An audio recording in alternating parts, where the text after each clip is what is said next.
For a look at what's making news in regional Australia, I'm joined by Lucy Skuthorp from Rural Press. Lucy, thanks for your time. Ahead of next week's release of the emissions trading white paper, there are reports that farmers will be worse off if they're not included from the start. Is that the case?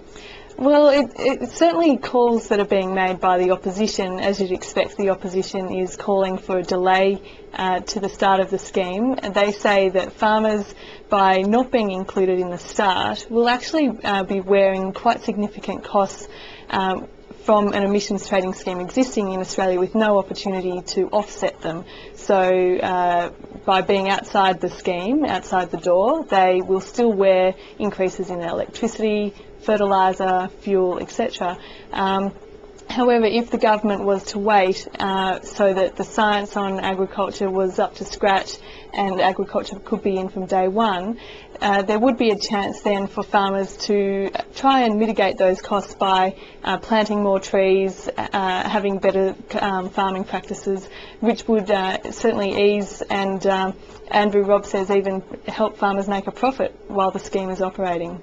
Now, there's also next week a vote on major changes at the National Farmers Federation. What sort of makeover can we expect then? Well, this is obviously the peak lobby group for farming in Australia, and it's quite a significant proposal that's being put to the board of and members of the Farmers Federation.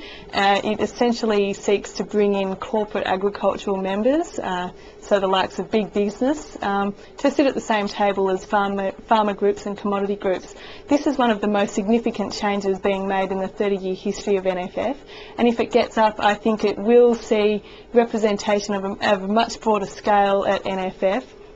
Now, there has been concern that this would diminish the farmer vote at the board table of NFF, but David Crombie, the president of the organisation, has assured that farmers would stay the main stakeholders in the group.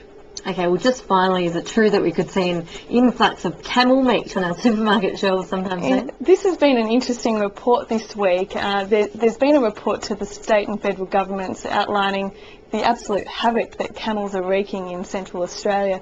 They're in enormous plague proportions, really. There's a herd of more than 1 million, and in the next decade they could reach more than 2 million. One of the suggestions to try and control these animals, which are causing up to $15 million worth of devastation to the Central Australian economy each year, the suggestion is that perhaps we should start eating camels in the same way that we eat emu and crocodile and kangaroo.